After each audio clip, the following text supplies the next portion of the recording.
நீங்க டெய்லி அதிகமா உங்க மொபைல ஸ்க்ரோல் பண்ணிட்டே இருக்கீங்களா? ஒரு நாளைக்கு 3 ஹார்ஸ்க்கு மேல ஒரு ஆப்ல ஸ்க்ரோல் பண்ணிட்டு இருக்கீங்க அப்படின்னா, கண்டிப்பா நீங்க ஒரு மொபைல் அடிக்டட் பெர்சனா தான் இருப்பீங்க. மொபைல் அடிக்ஷன் அப்படிங்கிறது என்ன?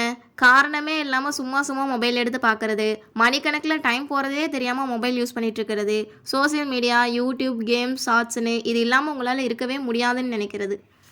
ஃபர்ஸ்ட் நீங்க மொபைல் அடிக்டடா இல்லையா அப்படிங்கிறது எப்படி தெரிஞ்சுக்கலாம்? அதுக்கு உங்க மொபைல்ல செட்டிங்ஸ் ஓப்பன் பண்ணிக்கோங்க. அதில screen time or digital well being இருக்கும். அத ஓப்பன் பண்ணிக்கோங்க. இதில ஒரு நாளைக்கு நீங்க எவ்வளோ நேரம் மொபைல் யூஸ் பண்றீங்க? ஒரு ஆப்புக்கு எவ்வளோ டைம் ஸ்பெண்ட் பண்றீங்க? அப்படிங்கிறது ஃபர்ஸ்ட் நீங்க அனலைஸ் பண்ணுங்க.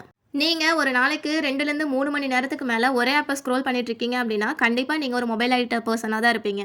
இது உங்கள எந்த அளவுக்கு அஃபெக்ட் பண்ணும்? சரியா தூக்கமே இல்லாம இருப்பீங்க. ஒர்க்கு, ஸ்டடி எதுலயுமே கான்சன்ட்ரேட் பண்ண முடியாது. அதிகமா ஸ்ட்ரெஸ்ஸா ஃபீல் பண்ணுவீங்க. யார் கூடயும் டைம் ஸ்பெண்ட் பண்ணாம மொபைல் மட்டும் போதும்னு லோன்லியா இருப்பீங்க. லைஃப்ல எந்த ஒரு இன்ட்ரெஸ்ட்டுமே இல்லாம ரொம்ப போரிங்கா ஃபீல் பண்ணுவீங்க. இந்த அடிக்ஷன எப்படி கண்ட்ரோல் பண்றது? நம்மள சேஞ்ச் பண்ணணும்னா நம்மளால மட்டும் தான் முடியும். நான் சொல்ற இந்த 6 ஸ்டெப்ஸ ஃபாலோ பண்ணா, ஈஸியா உங்களால மொபைல் அடிக்ஷன்லேருந்து வெளிய வர முடியும். நீங்க ஒரு நாளைக்கு எவ்வளோ நேரம் மொபைல் யூஸ் பண்றீங்கன்னு தெரிஞ்சுக்கிட்டு, அத கம்மி பண்ண ட்ரை பண்ணுங்க. Instagram இந்த மாதிரியான அன்வான்டட் ஆப்ஸ ஒரு நாளைக்கு 30 மினிட்ஸ்க்கு மேல யூஸ் பண்ணக்கூடாதுன்னு டைம் லிமிட்ட செட் பண்ணி வச்சுக்கோங்க. உங்க மொபைல்ல நோட்டிஃபிகேஷன ஆஃப் பண்ணி வச்சுக்கோங்க.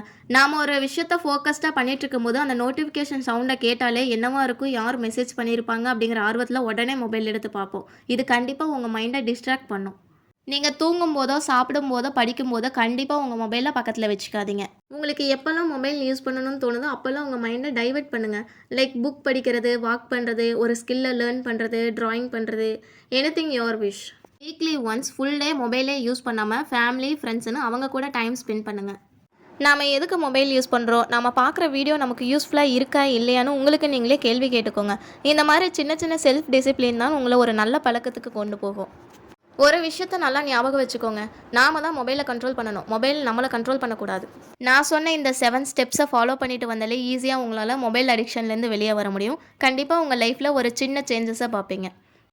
இந்த மாரி மோட்டிவேஷன் ரிலேட்டட் வீடியோஸ் பார்க்கணும் அப்படின்னா, லைஃப் ரீசெட் சேனல சப்ஸ்கிரைப் பண்ணிக்கோங்க.